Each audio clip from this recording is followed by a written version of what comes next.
Welcome, team. Please ignore the burning carcasses. Waste disposal will have them removed shortly. The smell? Oh, you'll get used to that too. Just imagine it's overcooked chicken nuggets. Why were you all summoned here on such short notice? Well, there was a bit of a, mishap with the previous research team on SCP-399. Now, we needed to recruit a group of promising young researchers to take their place. Don't feel too bad about it. The previous team are the ones that Waste Disposal are currently prying off the ground with shovels, so I can assure you that they won't have any hard feelings about you replacing them. Or any feelings at all, for that matter. Oh, don't look so concerned. SCP-399 is a generally rather safe anomaly, at least in terms of its containment class. And I can say with at least 70% certainty that it most likely won't kill the entire research team twice. Especially if you follow my instructions to the letter. Okay, now let's proceed. We've wasted enough valuable experiment time today already.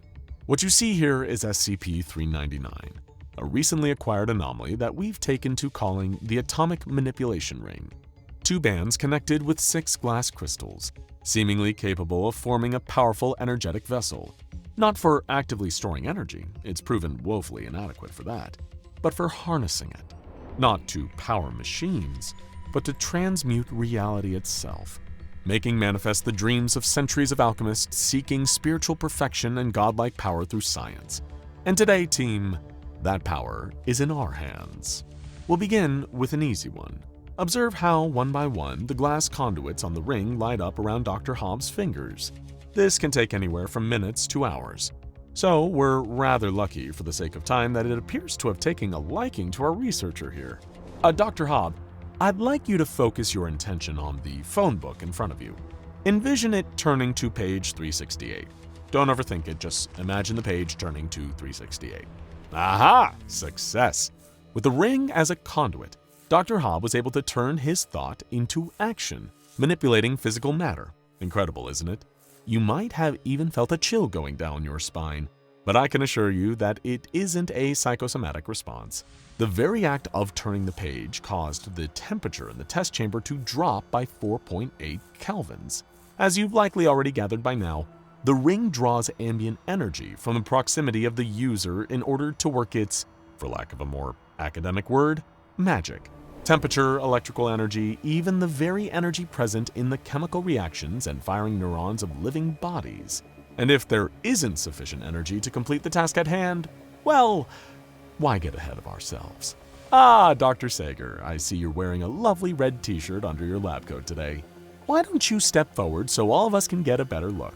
Oh, yes, that's excellent, but honestly, I've always thought blue was a more fetching color for you. Dr. Hobb, since you're already wearing the ring, let's see if you can go from telekinesis with the ring to full-on matter transmutation. Focus, focus, focus, and turn Dr. Sager's shirt blue. And please try to not move too much while that's happening, Dr. Sager.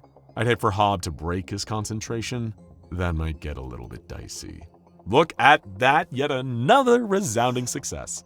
Well, Dr. Sager's skin may also be looking a little bit blue right now, but that might also be a reaction to the cold.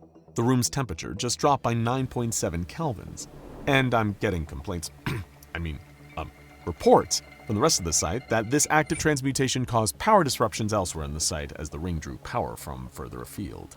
Oh, that's unfortunate. It seems as though the lapse in power caused an automatic gate on a testing chamber for several people infected with SCP-008 to open. We may have caused a minor zombie outbreak. And it seems from these reports that a pair of guards and 1 administrative assistant was cornered in a narrow hallway and devoured by the horde. This is the one thing we didn't want to happen. Nevertheless, I believe we should stay the course and continue our testing, so that they won't have died in vain. Perhaps we should have seen this tragedy coming anyway. When we first discovered the ring, it was on the finger of a dead man in an area that had undergone an unusual number of electrical blackouts and brownouts. We don't know how he got his hands on it or what grand purpose he was trying to use it for.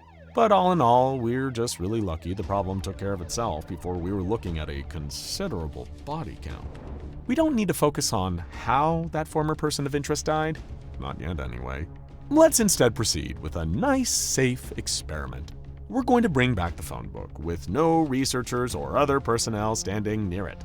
We're going to see whether the ring is capable of changing the phone book's language from English to French in its totality. This experiment will prove whether the ring is capable of performing truly complex transmutational tasks, which could make it a considerable asset to the Foundation. Well, Dr. Hobb, what are you waiting for? Parlez-vous français? Yes, wonderful, that's it. Now let's see. Oh dear. That was a rather eventful 6 hours. It seems we've at least got the auxiliary power system up and running again. And good news, the ring did successfully convert the phone book's text into flawless French. So I still consider that experiment a success, despite the issues. Just to recap for those of you who survived from the last research group and those of you who are replacing those who, unfortunately, didn't survive, our little bilingual experiment caused a site-wide power outage. This meant for a few unfortunate little externalities. For starters, multiple members of staff who were on life support in the medical bay passed away during the outage, so we'll be holding a brief moment of silence for them later. We'll be doing the same for the people in Sector 7G who were in proximity of SCP-682's cell when the power behind the reinforced electrical doors failed and the beast rampaged out of its acid tank. But I have no intention of being a negative Nelly here. Our hardworking security personnel managed to keep the fatalities from that containment breach below 50 by the time they'd subdued the reptile and returned it to its containment chamber. We, wish the same could be said for the sector where SCP-173 the sculpture was being held. Unfortunately, being in total darkness meant that it was able to rack up some considerable numbers. Naturally, there needed to be some consequences after a mishap like that. As project leader for the SCP-399 experiments, it was my sole responsibility to tell the site director that Dr. Hobb was entirely responsible and would need to be terminated for his indiscretion. What? He was the one holding the ring after all. I was a mere bystander. That is why Dr. Chow will be our ring bearer for the next leg of the experiments. And this time, we've prepared some extra precautions to ensure we don't experience any mishaps like the one Dr. Hobb irresponsibly caused with his poor experimental etiquette. You'll all notice that I've requisitioned 3 members of D-Class personnel to assist us in this next experiment. It's also why they've relocated us to this much better, more remote facility a long, long way away from any other containment sites to avoid history repeating itself. That's why they pay us the big bucks. We think of everything. Now, Dr. Chow, no pressure, but I would like you to channel the anomalous ability of the ring and now translate the phone book from French back to English. No pressure. The chance of this going wrong is extremely low. Before you start, myself and the rest of the research team are going to step behind this lead line barrier purely as a precaution so you don't feel undue pressure. Okay, now that the rest of us are out of harm's way, please proceed. Ha! Wonderful. Exactly as I predicted. As you can see, the electricity in our testing chamber is still on, despite the transmutation effect of the ring. Instead, turn your eyes to the unfortunate effect that it's having on these D-classes. Observe how they spasm as energy is drawn from the synaptic bursts in their brain and nervous system. Notice how their skin goes gray and their muscles begin to atrophy. As the ring draws energy out of their mitochondria, they'll all be dead in 3, 2, there we go. Excellent work, Dr. Chow. The phone book is now in English yet again. Success!